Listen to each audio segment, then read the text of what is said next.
So my heart's very heavy this morning, and it's really opened up this kind of like thought process about what's going on in the world and things that happen in people's lives and things that happen in our own life and how do we handle that. So today I'm going to run a heart check and I'm going to tell you how my heart's feeling today.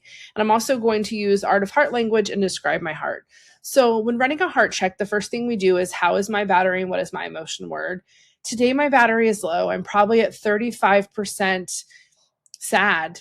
And that is really being driven by kind of all of these things that are happening.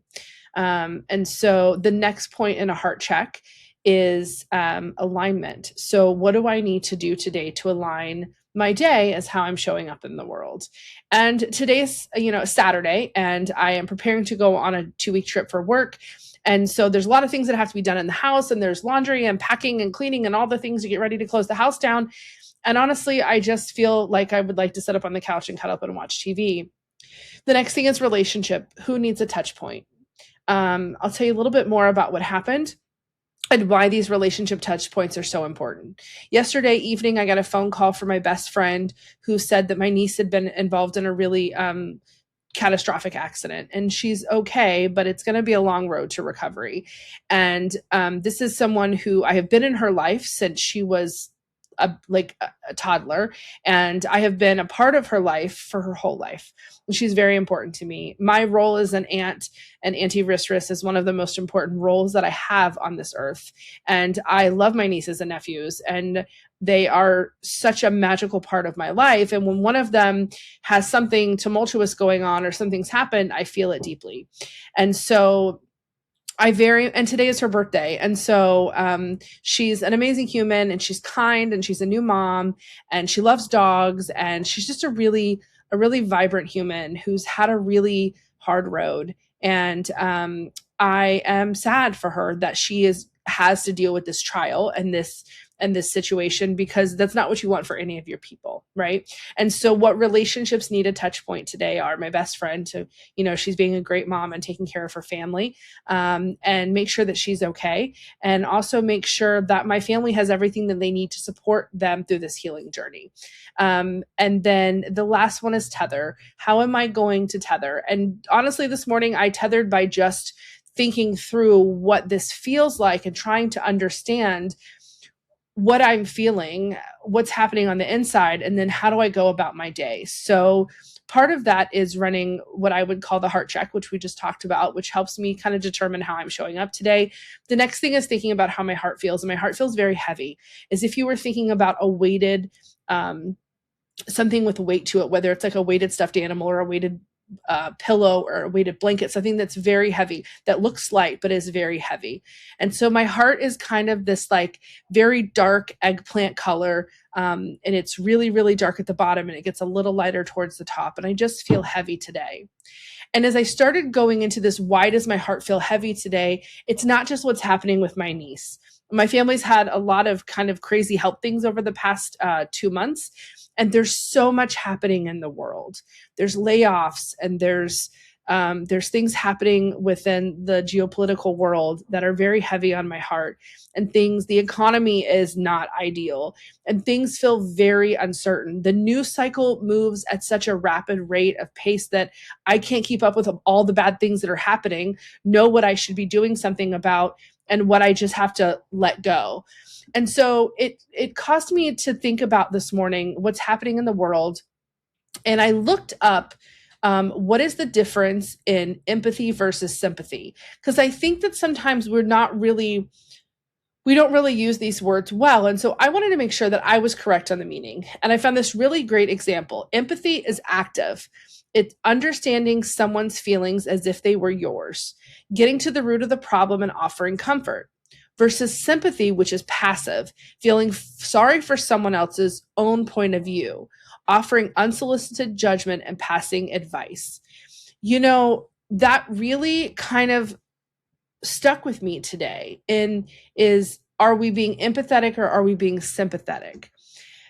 And it also made me think about all the things that are happening with my family, with my niece, with my best friend. And I instantly want to jump to fix. I want to help. What can I do? When I was on the phone last night with my best friend, they live in Orlando. The very first thing I said is, do you want me to come? Should I come? Should I get on a plane? Should I be there? And she said, no, I think we're okay for right now. And she was so optimistic on all the things that were such a close call, the things that could have gone way different, but they didn't. And so I instantly went to fix. There's nothing I can do to fix the situation. My niece's body needs time to heal. And so when I think about what's happening in the world, what happens with people that I love, I always want to fix. And there are lots of things you can do to love and support your family, your friends, and even the world, to be empathetic and show empathy without trying to fix. And I think the thing that is the most relevant to me and my situation today and how my heart feels is being able to check in on the people I love and send them little messages. Hey, I'm thinking about you. I love you. Maybe sharing a fun memory, but just creating space to be there and support without having to fix, because really sometimes you can't fix. Sometimes it's just the season of things that's happening. And so if your heart is heavy and you're feeling overwhelmed by all the things that are happening in the world, or maybe it's something very specific that's happening in your life, honor those feelings. Because what I have learned to be true is that when I don't honor those feelings and feel whatever emotions are coming, my body holds the score. And my body will react in a certain way if I don't just let myself feel. I can feel sad for my niece. I can feel sad for the situation of the world. I can be heartbroken at how people choose hate instead of love, and how people's first reaction is that someone on the other side is trying to do something nefarious. I can feel all of those things and still be okay. And so I have a lot to do today. And the truth is, I probably don't have any time for any of these feelings. I have a laundry list of things that has to get done before I leave tomorrow at noon. But I'm going to honor myself and honor my journey and honor this one life that I have by taking some time this morning to just feel whatever it is I feel. Doesn't mean I'm going to sit on the couch and wallow in a pity party and think about all the things that are wrong or bad, but taking a few minutes to really understand the impact and the gravity of what's happened in my own life with people that I love around me and in the world, all kind of coming together in this, like, I can't believe it's still January. It feels like we've lived 6 dog years this month, but just take the time to feel. And the one thing that I've learned is that when we don't take the time to feel, it's not just your body that holds it, but later on, these things come up. And so whether it's grief, whether it's stress, whether it's trauma, whether it's just stacking bad days, if you don't get a hold of your feelings and your emotions when they happen, they come back when you least expect them. And it's not fun. In 2017, when I had just gone through my divorce and I was super into Brene Brown and like reading all these books and trying to understand how to be vulnerable, I first had to be vulnerable with myself and understand the things I'd been through, my waypoints, which we talk about a lot. What were the things that made me me? What were those important moments? And then how did I feel?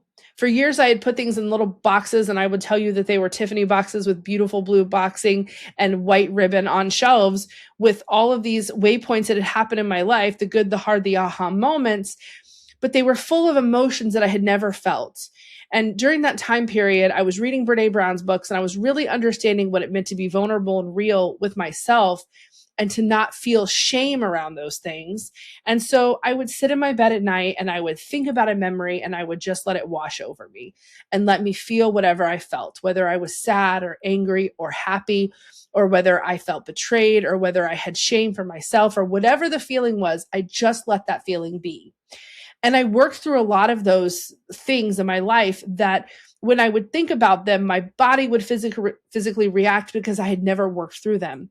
Now, they are absolutely the fabric of my human experience, whether it was the loss of my grandparents, who I loved very much, or a horrific car accident, or the loss of one of my best friends, and she left 4 children behind. There were many things that happened in my life that I never felt the emotions for. And I don't want to do that anymore. And so even though today I have a laundry list of things to do, I'm going to to feel my emotions, to take some time to honor how I feel and what's going on, and feel empathetic for my family, and feel empathy for the world, and even a little empathy for myself. And so today, as you're going through the world, if you're carrying something heavy, if there's something going on in your life that you're feeling deeply, take some time to just feel it. And maybe the emotions don't go away today, and that's okay. Maybe it takes a few days, but please don't put them in a box. Don't smile and say everything's fine, and don't just go about your day with whatever you have planned.